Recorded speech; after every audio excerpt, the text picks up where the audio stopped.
অষ্ট চাল অষ্ট দুর্বা কলস পাত্র থুয়ে শোনো সবে ইতুর কথা ভক্তিযুক্ত হয়ে।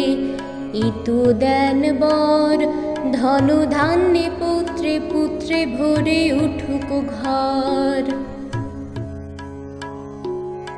এক গ্রামে ছিল এক ব্রাহ্মণী ব্রাহ্মণ, বহু কষ্টে ভিক্ষা করে কাটাতো জীবন।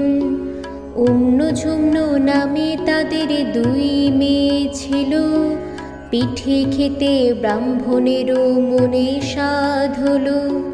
ভিক্ষা করে ব্রাহ্মণ পিঠের জোগাড় করে, সন্ধ্যাকালে আনি তাহা দিল ব্রাহ্মণীরে।